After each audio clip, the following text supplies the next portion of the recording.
Question number 26. On 1 August 1997, Mr. Bhandari purchased a plot for rupees 40,000. The fair market value of the plot on 1 April 2001 was rupees 80,000. On 3 August 2023, Mr. Bhandari sold the plot for rupees 15 lakh and paid brokerage etc. at the rate 2% on sales consideration. पहले यहाँ तक हम समझ लेते हैं. एक plot था जिसको उन्होंने 1 अगस्त 1997 में खरीदा था 40,000 रुपए में. ये परचेज प्राइस हो गया और इसी सेम प्लॉट को 3 अगस्त 2023 में बेचा है 15 लाख रुपए का. ये सेल्स प्राइस हो गया. ठीक है. ये असेट 24 महीने से ज्यादा था एसएससी के पास, इसलिए लॉन्ग टर्म कैपिटल एसेट हो गया और इंडेक्सिंग निकलेगा. ठीक. तीसरी चीज यहां पे दे रखा है कि इन्होंने 2% ब्रोकरेज भी पे किया है और हमने पढ़ा है ब्रोकरेज एक्सपेंसेस ऑन सेल्स माना जाता है. तो आप 15 लाख का 2% निकाल के सेल्स वैल्यू यानी कि 15 लाख में से माइनस करोगे. ठीक. और एक और चीज है यहाँ पे कि मैंने बता रखा है इंट्रोडक्शन वीडियो में, जब भी कोई हाउस 1 अप्रैल 2001 के पहले खरीदते हैं और वहां पे कॉस्ट ऑफ परचेज और फेयर मार्केट वैल्यू दोनों दे रखा हो तो उस कंडीशन में दोनों को कंपेयर करते हैं. दोनों में से जो ग्रेटर होता है उसको इंडेक्सिंग के वक्त हम लेते हैं. तो यहां आप देख रहे हो कॉस्ट ऑफ परचेज है 40,000 और फेयर मार्केट वैल्यू है 80,000 जो कि ग्रेटर है, तो हम इंडेक्सिंग के वक्त ये वाला अमाउंट लेंगे. ठीक. आगे बढ़ते हैं. आउट ऑफ सेल्स कंसिडरेशन ही invested rupees 7,35,000 in the construction of a residential house which was completed before 30 June 2024. मतलब कि सेल्स कंसिडरेशन में जो पैसा आया, मतलब इस प्लॉट को बेच के जो पैसा आया उसके बाद उन्होंने एक रेजिडेंशियल हाउस को कंस्ट्रक्ट किया. कंस्ट्रक्शन ऑफ रेजिडेंशियल हाउस को आप ऐसा ट्रीट करो कि इन्होंने परचेज किया है रेजिडेंशियल हाउस का. ठीक है. अब ध्यान दो, इस चीज को बहुत ध्यान से समझना. अगर यहां पे ऊपर ये प्लॉट की जगह लिखा होता कि ये एक रेजिडेंशियल हाउस था जो इन्होंने बेचा है. ठीक. तो रेजिडेंशियल हाउस बेच के एक रेजिडेंशियल हाउस खरीदना तो 54 में जाता है, लेकिन यहां ध्यान दो यहां प्लॉट था.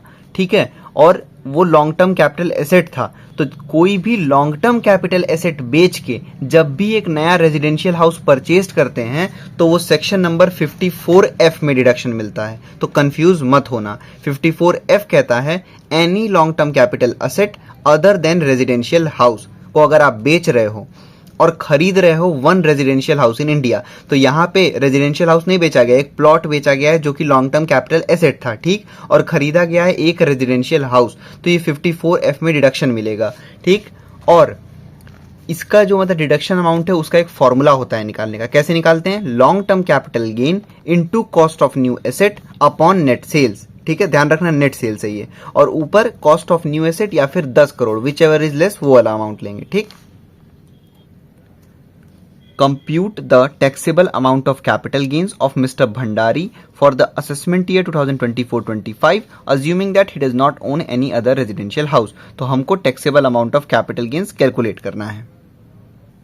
सॉल्यूशन देखते हैं 26 का. सबसे पहले आप फॉर्मेट बनाओगे computation of taxable capital gains और जो भी असेसमेंट ईयर चल रहा है वो लिखोगे. अभी चल रहा है 24-25, तो हमने लिखा फॉर द असेसमेंट ईयर 2024-25. ठीक है. सबसे पहले हम लेते हैं सेल्स अमाउंट.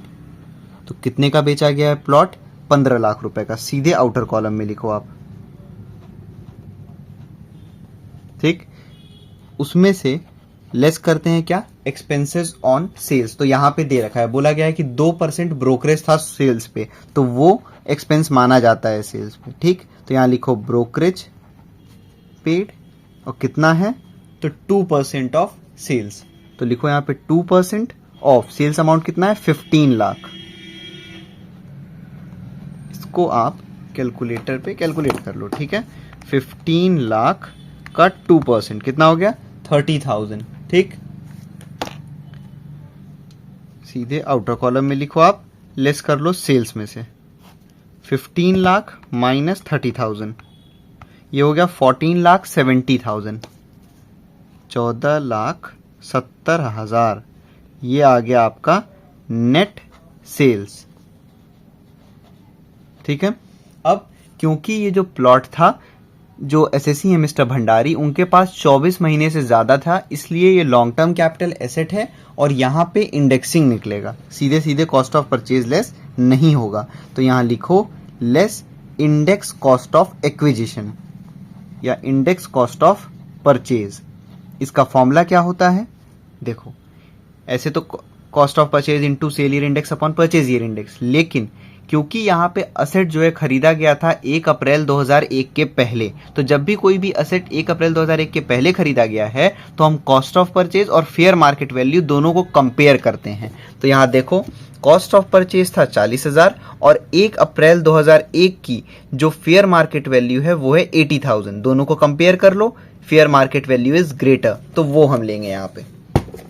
तो यहाँ लिखो 80,000 इनटू सेल ईयर इंडेक्स। अब ध्यान देना इस चीज को, ऐसे तो आप देख रहे होगे सारे क्वेश्चन में सेल ईयर इंडेक्स, जैसे कि यहाँ बेचा गया है भाई 24-25 असेसमेंट ईयर है, तो आपको इतनी बात पता होनी चाहिए कि असेसमेंट ईयर 2024-25 में पिछले साल का सारा आइटम हम लेते हैं, तो मतलब कि 2023-24 वाला, तो 23-24 का इंडेक्स आप याद कर लो, क्योंकि अभी करंट ईयर क्या है, असेसमेंट ईयर 2024-25, तो आप दो इंडेक्स तो एकदम याद कर लो, एक 2023-24 का और एक 2001-2 का। क्यों? क्योंकि मैंने बताया था 1 अप्रैल 2001 से पहले जितने भी हाउस परचेज किए गए हैं उसमें भी इंडेक्सिंग 2001-2 का लगता है, तो 1-2 का है 100 और जो 23-24 का है वो याद कर लो आप, जो कि है 348। ठीक,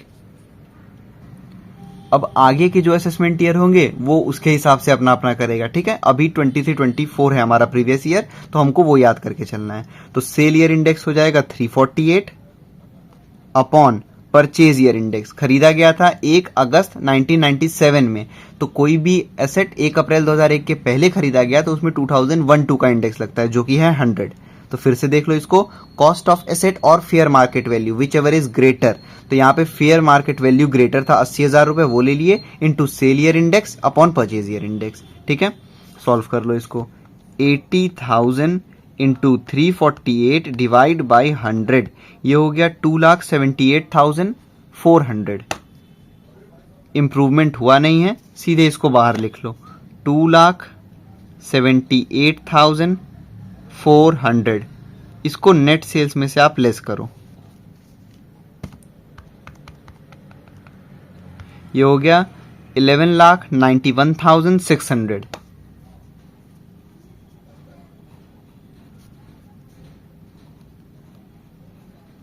ये अभी आया है gross long term capital gain. ठीक, और आगे बोला गया है कि ये बेचने के बाद उन्होंने एक नया रेजिडेंशियल हाउस कंस्ट्रक्ट किया है, तो उसको हम ऐसे अज्यूम करेंगे भाई कंस्ट्रक्ट एक तरीके से परचेज किया है, मानेंगे कि रेजिडेंशियल हाउस खरीदा है। ठीक है, तो कोई भी लॉन्ग टर्म कैपिटल एसेट बेच के एक नया रेजिडेंशियल हाउस लेना डिडक्शन मिलता है। कौन से सेक्शन में? Under section 54F। कैसे याद हुआ? इंट्रोडक्शन वीडियो देख लो, आपको भी याद हो जाएगा, बहुत सिंपल है। ठीक है, अब सबसे पहले यहां लिख लो परचेज्ड न्यू रेजिडेंशियल हाउस, या क्वेश्चन में कंस्ट्रक्टेड लिखा है तो आप भी लिख दो कंस्ट्रक्टेड। ठीक है, 54F का एक फॉर्मूला होता है जो कि हमने याद किया था इंट्रोडक्शन वीडियो में, वो क्या है? Long term capital gain into net sales, sorry, long term capital gain into cost of new residential house upon net sales. फिर से देख लो, long term capital gain into cost of new house upon net sales. इस बार एक addition ये हुआ है कि कॉस्ट ऑफ न्यू हाउस या फिर 10 करोड़ रुपए, उन दोनों में से जो लोअर होगा वो यहां पे लेंगे। ठीक है, तो सबसे पहले लॉन्ग टर्म कैपिटल गेन कितना है? 11,91,600 ले लो यहां पे, into cost of new house कितना है? 7,35,000 लिख लो यहां पे।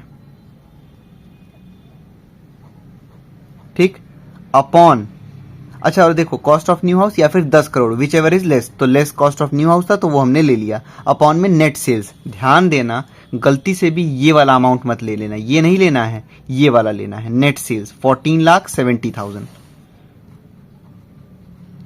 तो फॉर्मूला याद हो गया होगा, long term capital gain into cost of new house upon net sales. इसको सॉल्व कर लो, काफी ज्यादा बड़ा हो जाएगा इसलिए आप जीरो को कैंसिल कर लो, ये 3 0 आपस में कैंसिल हो गए और ये 1 0 यहां से कैंसिल हो गया। ठीक है, तो सबसे पहले देखो 119,160 इंटू 735 डिवाइड बाई 147, ये हो गया 5,95,800।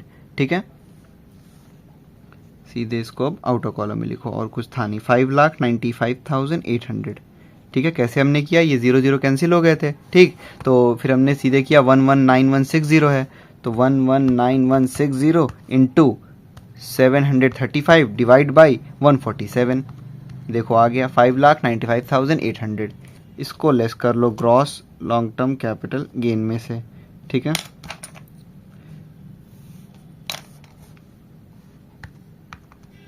$11,91,600 माइनस 5,95,800, ये हो गया 5,95,800। ठीक,